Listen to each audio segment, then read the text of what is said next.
Sinon, au micro, là, moi je suis un technicien. Si le micro ne peut pas prendre jusqu'à ce qu'il vienne près de ma bouche, c'est qu'il ne sert à rien.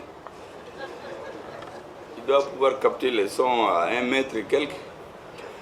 Je disais donc que nous avions un certain nombre de défis au Mali. D'abord, aller dans l'antre du terrorisme, qui est Kidal. Notre armée l'a magistralement accompli. Et les Maliens sont toujours fiers de parler de leur armée parce que les gens ont pensé en Afrique et dans le monde, dite communauté internationale, que ce n'était pas possible. Le président de la transition, le ministre de la Défense, de la Sécurité, les chefs militaires et les hommes sur le terrain l'ont montré magistralement que impossible n'est pas malien. Après avoir pris Kidal, l'une des priorités des Maliens, c'est la lutte contre la corruption et l'impunité. Même dans l'architecture du gouvernement, après le ministre de la Défense, c'est celui de la justice qui vient. Et aujourd'hui, il y avait la rentrée des cours et tribunaux. Il y avait la rentrée solennelle des cours et tribunaux, où tous les juges et les avocats devaient donner leur appréciation de la transition. Il me fallait donc rester écouter tout le monde, surtout que le président de la transition était là, et ils ont pris leur temps, effectivement, pour montrer qu'eux aussi montent en puissance. Donc nous avons eu 1 heure de plus, ça nous a mis un peu en retard. Sinon, j'avais déjà fait reporter votre cérémonie. Je voudrais donc m'excuser auprès de tout le monde pour ce grand retard.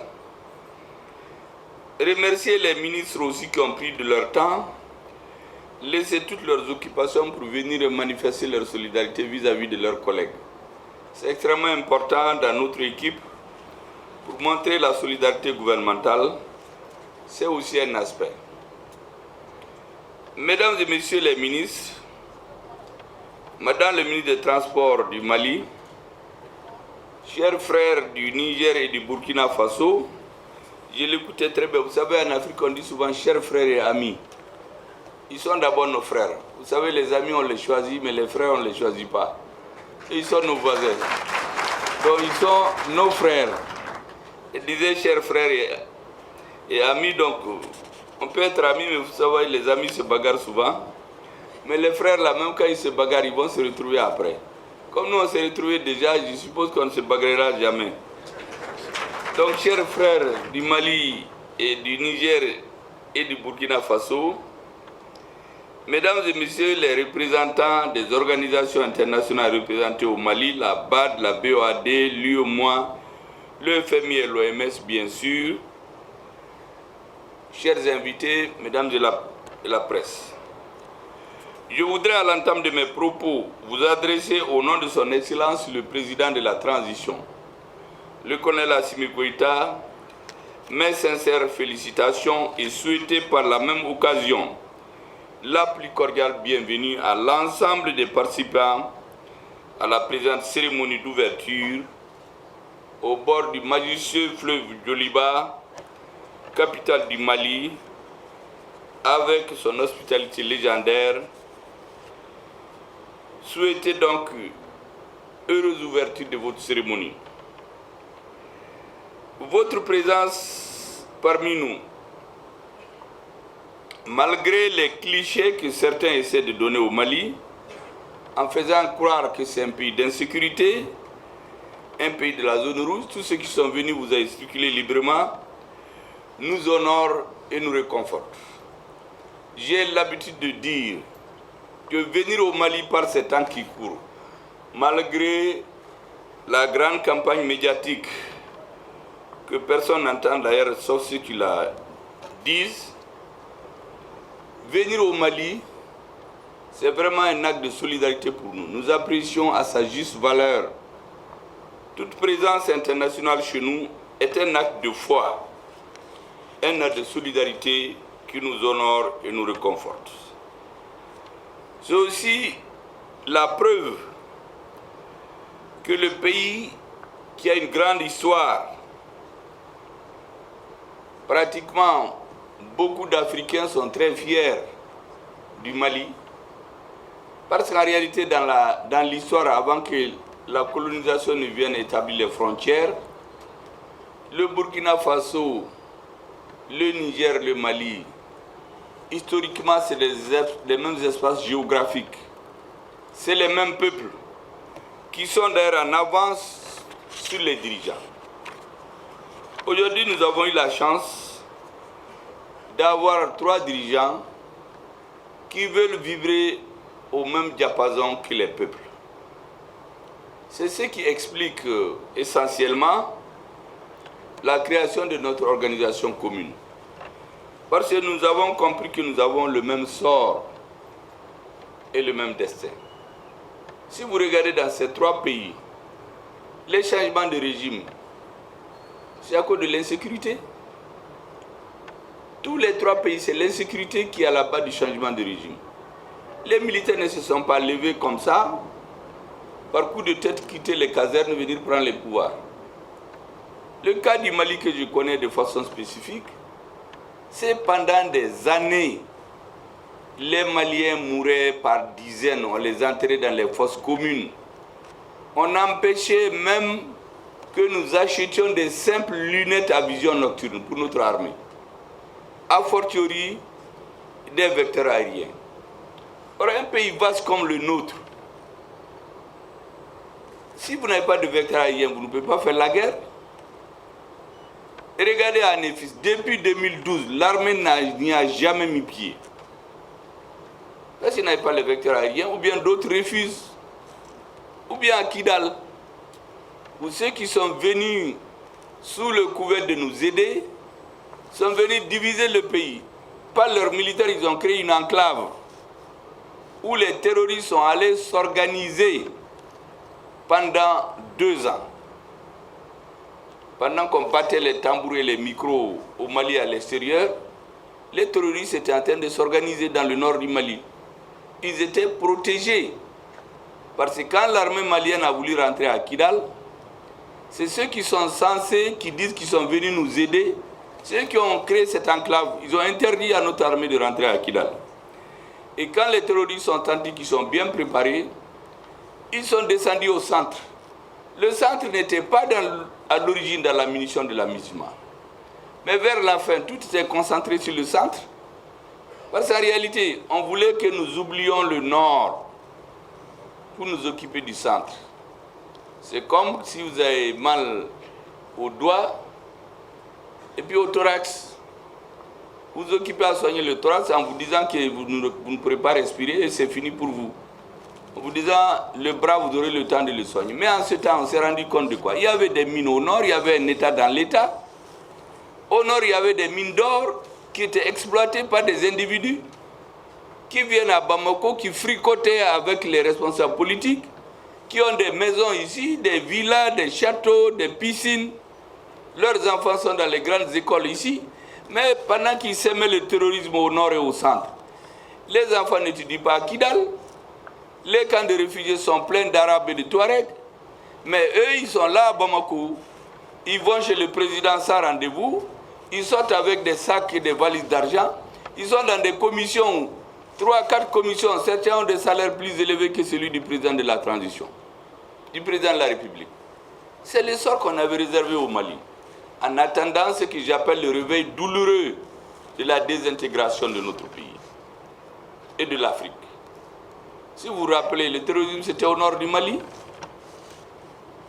En 2013, c'était au Burkina que les terroristes se réunissaient même avec le Mali, parce qu'il y avait un président qui croyait que son sort dépendait de ceux qui protégeaient les terroristes.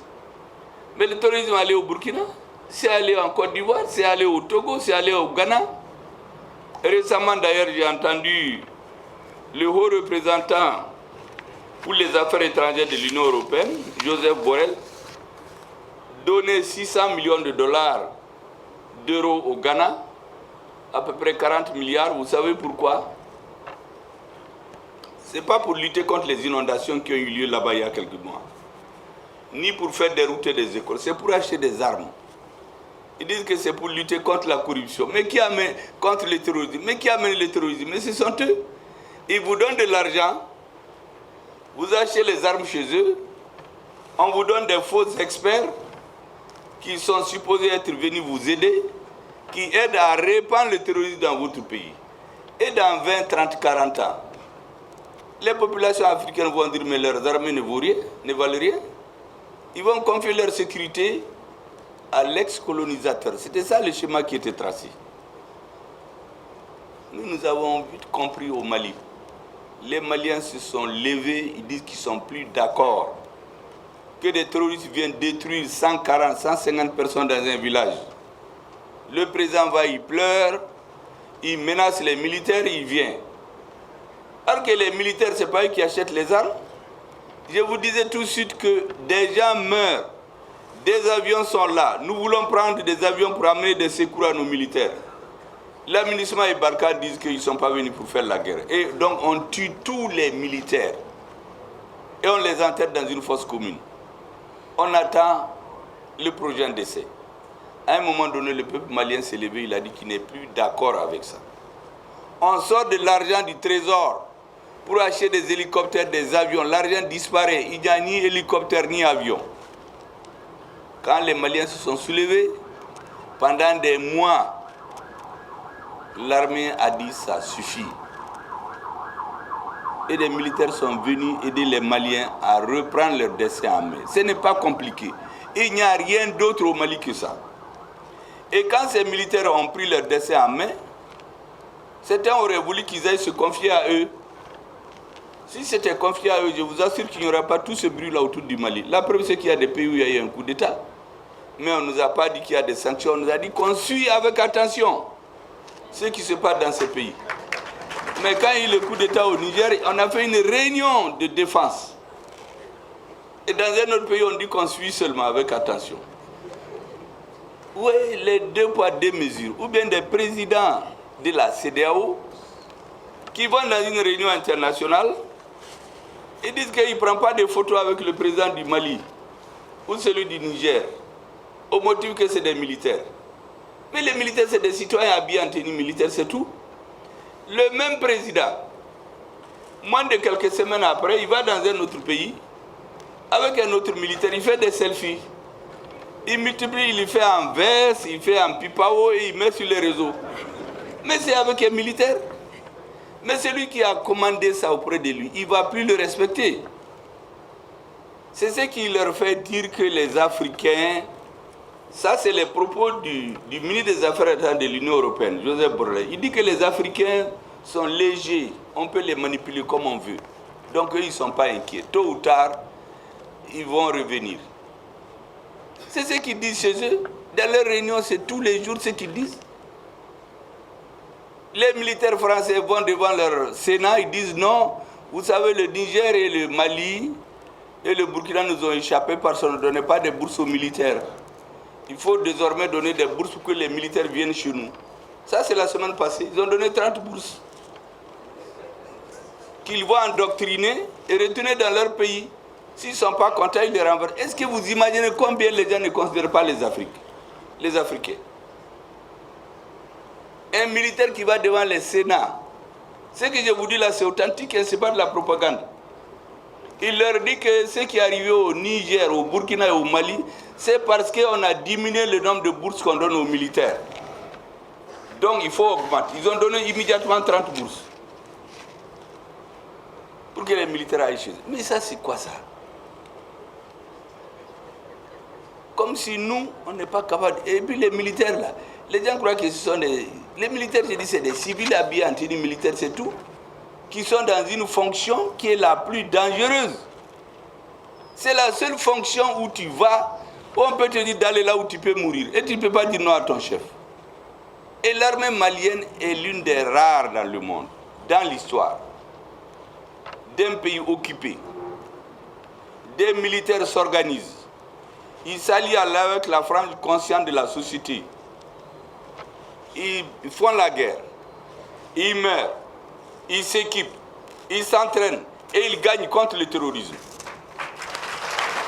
Les Maliens, c'est pour cela aujourd'hui, quand les juges se sont mis à bien parler des militaires, nous avons tous eu des frissons. J'imagine même les militaires qui étaient là, eux, ils savent garder le calme, mais en réalité, leur cœur est plein de sang. parce que ça plaît à tout le monde, ce qu'on disait d'eux. Ils nous ont restitué notre honneur et notre dignité.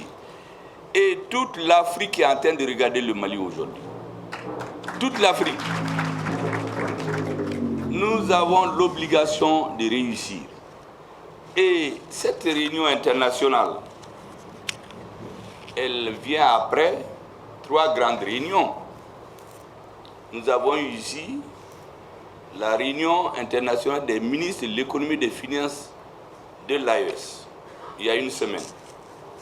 J'ai pris un peu plus de temps là-bas pour parler. Nous avons ensuite la réunion des ministres des Affaires étrangères. Aujourd'hui, c'est la réunion des ministres des Transports. Si vous regardez bien, il y a une construction étatique qui est en train de se mettre brique par brique. Avant, les présidents se rencontraient, on fait une union, ils font les traités. Quand ils vont dans leur pays, il y a un qui se fâche et dit qu'il ne signe plus. C'est comme ça que les anciennes... Vous savez, la première union ici, c'est le Mali, le Burkina, le Sénégal, la Guinée. Mais ça a éclaté comment?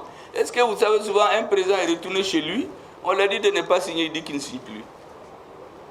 Maintenant, nous avons décidé de construire de bas en haut. C'est les techniciens qui vont faire le travail technique. Les peuples vont être unis. Et quand les dirigeants vont se hasarder à ne pas vouloir l'union des peuples dans lesquels ils ont leur intérêt, mais c'est les peuples qui vont leur dire de quitter. Parce que la construction par le haut, nos techniciens, nos économistes, nos financiers sont en train de travailler notre diplomatie, notre défense. Vous savez le dessin de la transition nigérienne. Elle s'est jouée le 1er, le 31 juillet, le 26 juillet, quand les nouvelles autorités sont venues au pouvoir, mais surtout le 31 juillet, quand je ne sais pas, la CEDEAO disait qu'elle a une force en attente, je ne sais pas ce qu'elle attendait. Depuis 2012, on nous a dit qu'il y a une force en attente pour chasser le terrorisme au Mali, mais ils ont attendu jusqu'en 2023 pour s'organiser, dire qu'ils vont tomber sur le Niger. Nous leur avons dit que si vous tombez sur le Niger, vous allez nous trouver des pieds fermes là-bas. Et celui qui prendra la décision, l'État qui va prendre la responsabilité d'agresser le Niger le premier, il va le regretter. Finalement, le ballon gonflé là, ça fait pchit. Il n'y a plus rien eu. Quand notre armée a pris Kidal la semaine passée, la CEDEAO a fait une réunion, il n'y a même pas eu un mot sur Kidal. Est-ce que vous pouvez vous imaginer? Tous les problèmes sont venus de Kidal. La CEDEAO a des forces. Elle passe le temps à prendre des sanctions. Au moment où le Mali prend Kidal, il faut une réunion, ils n'en disent mot. Mais nous les attendons. Nous sommes des frères, nous voulons travailler. Mais celui qui veut nous agresser, nous sommes un peuple de guerriers. Je veux que tout le monde l'entende. Tous ceux qui vont se hasarder à venir tomber sur nos pays-là, ils vont le regretter amèrement. La deuxième chose, nous sommes un pays béni, le Mali. Et regardez dans l'histoire, tous les présidents qui se sont mêlés de la rébellion malienne, de l'extérieur, regardez comment ils ont fini. Si je me mets à les citer, vous allez avoir les cheveux, certains vont blanchir tout de suite. Mais je ne veux pas, pour ne pas qu'il y ait des incidents diplomatiques. Ils ont tous eu des problèmes où ils ont fui leur pays. Personne. Donc je mets tout le monde en garde. Laissez-nous en paix. Nous ne voulons pas nous mêler de vos problèmes, ne vous mêlez pas de nos problèmes. On ne soustraite pas la sécurité du Mali. Personne. Aucun Africain, nous n'accepterons qu'il soustraite la sécurité du Mali pour le compte d'autres puissances pour venir souffrir notre peuple. Ou bien les peuples de nos pays frères, le Niger et le Burkina Faso. Donc, mesdames et messieurs les ministres, je vous encourage vraiment à faire en sorte que le travail que vous êtes en train de faire pour nos peuples, avec l'appui de vos partenaires de l'ONU, des Nations Unies, du FMI, des banques, parce que beaucoup pensent que quand on dit que l'AMINUSMA quitte chez nous, nous voulons rompre avec l'ONU. Mais pas du tout. Nous sommes un pays membre de l'ONU. L'AMINUSMA, c'est un machin qui a été mis en place sur instigation des Français. Nous leur avons dit de partir. Nous avions MINUSMA, Barkhane, Serval et Takuba G5 Sahel, ECAP, EITM, mais qu'est-ce que j'ai encore? Et les terroristes sont allés du nord de Kidal. Ils ont envahi 80% de notre pays. Alors qu'il y avait toutes les forces dont je viens de vous parler. Mais les Maliens ont s'est assis, on s'est rendu compte qu'en réalité, toutes ces forces étaient venues pour nous manipuler. Ils ne servaient à rien, c'est eux qui entretenaient le terrorisme. Nous les avons tous renvoyés. Il n'y a rien eu. Takuba est parti, non? Est-ce qu'on a vécu plus mal? On a renvoyé Barkhane.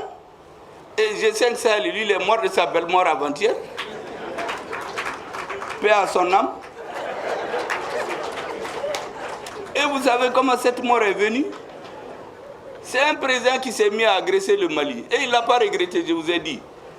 La déliquescence du G5 Sahel a commencé comment? C'est bien que vous le compreniez. Il y a une présidence tournante. Quand il y a eu le tour du Mali, il y a un pays extérieur à l'Afrique qui dit qu'il n'y a pas de réunion au Mali.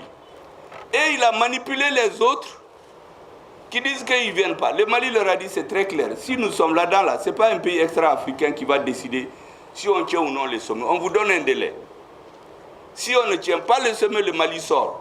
Le Mali est sorti. Le Mali ne s'en pas trouvé moins.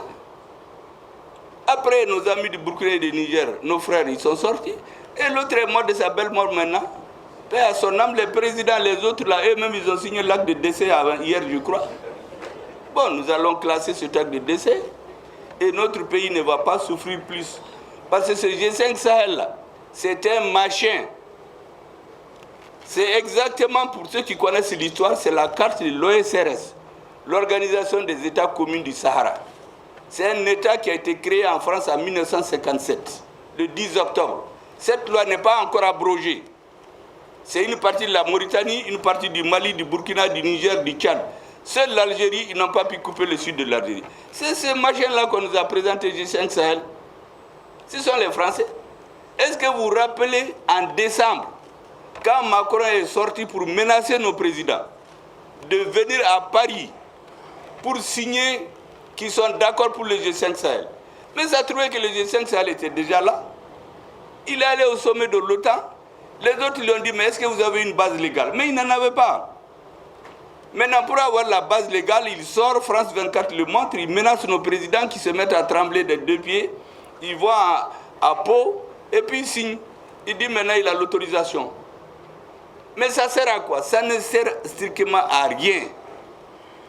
Au Mali, il y a des parties de notre territoire qu'on ne pouvait pas survoler. On nous dit que c'est les G5 Sahel qui s'entraînent. Mais ils s'entraînent, ils font quoi? On ne sait pas ce qu'ils font. On leur a dit, mesdames et messieurs, prenez vos bagages et allez-y. On a dit à Barkhane de prendre ses bagages et partir. D'ailleurs, la population de Gao s'est soulevée. Barkhane, c'est arrivé au Niger qu'ils ont téléphoné pour dire qu'ils ont quitté. Il n'y a même pas eu de passation. Non, c'est authentique ce que je vous dis. C'est la nuit que la population de Gao s'est levée pour chasser Barkhane. Barkhane est parti. G5 Sahel est parti. Takuba, en réalité, ils nous ont trompés. On voulait transformer le nord du Mali en un lieu d'entraînement des forces spéciales des pays de l'Union européenne. Parce que quand vous voulez en France, là, si un parent vous invite, il faut le visa après. Mais eux, ils sont venus, on leur a dit, mais qui vous a autorisé? Ils disent que c'est l'ancien président. On dit, bon, maintenant le visa. Il n'y a pas de visa. On leur a dit de prendre bagage et rentrer chez eux. Ils ont résisté pendant quelques jours, mais leur parlement leur a dit là-bas, si vous n'avez pas de visa, vous ne pouvez pas rester chez eux. Tout le monde est parti. Takuba aussi est mort de sa belle mort comme ça. Toutes ces structures-là, c'est des montages pour manipuler les Africains. La CEDEAO, depuis la crise du Mali, elle cherchait 2 milliards. G5 Sahel a cherché 2 milliards à l'ONU, on a refusé. Et on nous dit que la CEDEAO a trouvé 3 milliards pour agresser le Niger. Qui a donné ces 3 milliards? C'est un autre pays qui sous-traite. Mais lui n'ose pas venir. Il veut prendre des nègres de service pour les envoyer agresser, tuer leurs frères du Niger. Mais ça, c'est quoi ça? On ne peut pas nous respecter comme ça. Il faut que les Africains s'assument. Et nous, 3 pays, nous avons décidé de nous assumer. Et les ministres, je vous dis, vous êtes les techniciens de vos peuples. Construisez le soubassement pour que les dirigeants qui sont au sommet n'auront qu'à constater qu'on est tellement avancé qu'ils seront obligés. Ils ne sont même pas obligés par ceux qui ont donné l'impulsion. En tout cas, ils vont accompagner le mouvement. Ils en seront très heureux. C'est pour cela que le discours qu'on m'a amené, il est tellement technique. Après le discours de madame, j'ai dit que vous allez le trouver sur Internet. Ça fait rire beaucoup. En tout cas, je vous ai édicté certaines mesures politiques parce qu'il y a beaucoup d'étrangers chez vous qui ne comprennent pas ce qui se passe chez nous. Parce qu'il y a beaucoup d'Africains qui disent « Ah, si les G5 partent, les Maliens, là, qu'est-ce qu'ils vont faire ?» Vous savez qu'il y a un président en Afrique qui sort sur Internet « Ah, les Maliens, là, qu'est-ce qu'ils vont faire si Barkhane part ?» On va dans les vidéos, le même président, en 2018, il dit que lui ne comprend pas ce que les Nations Unies font. Il y a 50 000 forces armées au Mali et le terrorisme ne fait que s'étendre. C'est ce même monsieur qui vient nous dire en 2023, quand on a chassé les alliés des terroristes, que mais si Barkhane va, qu'est-ce que le Mali va devenir? Il n'a qu'à venir chez nous, il va voir ce qu'on est devenu. C'est ce même monsieur qui va se moquer de notre président à l'extérieur, que lui ne fait pas de photos avec le président du Burkina et celui du Mali, au motif que c'est des militaires. Et puis, moins de 2 semaines, il va faire des selfies, il change de boubou, souvent il est en veste, tantôt il est en pipao, très souriant pour prendre les photos avec un autre militaire, que je respecte parce que c'est le chef de son État. La façon dont il est venu, ce n'est pas notre affaire. Nous, on ne s'ingère pas dans les affaires d'autrui. Mais lui, il nous donne des leçons, il va aller prendre des photos là-bas. Je me demande ce qu'il dit dans son pays. Mais celui qui l'a mis en mission ne va pas le respecter. Respectons-nous les Africains. Nos partenaires ne vont jamais nous prendre au sérieux si on ne se respecte pas. Et monsieur, madame les ministres, vous voyez, ils sont en uniforme, ils sont en complicité. Ils ont fait la même tenue. Mais j'ai dit à madame, il fallait me faire aussi la tenue. J'ai compris que les ministres des Transports, ils se sont entendus sur quelque chose, comme les ministres des Affaires étrangères et ceux des Finances. Ils vont nous attacher. Quand on va se lever là, on trouvera qu'on a la corde au cou. Et puis ils vont aller donner aux chefs de village qui vont tirer. Ils vont de l'Union, Mali, Niger, Burkina. Les peuples vont applaudir. Nous sommes un grand pays. Nous avons 2 800 000 km². Près de 80 millions si vous ajoutez la diaspora d'habitat. Avec ça, on peut développer. Il y a tout dans la terre ici. Il faut qu'on enlève seulement de la tête qu'on ne peut rien faire sans les autres. Ils nous ont inculqué ça pendant des années. Même quand tu meurs, c'est comme quand on a aboli l'esclavage aux États-Unis. Il y a des esclaves, quand ils fuient, ils ne savent pas où aller, ils reviennent chez le maître. C'est exactement ce qu'ils veulent faire. Nous ne viendrons chez aucun maître. Nous allons prendre nos destins en main. Nous allons développer nos pays et certains vont chercher des visas pour venir chez nous, Inch'Allah.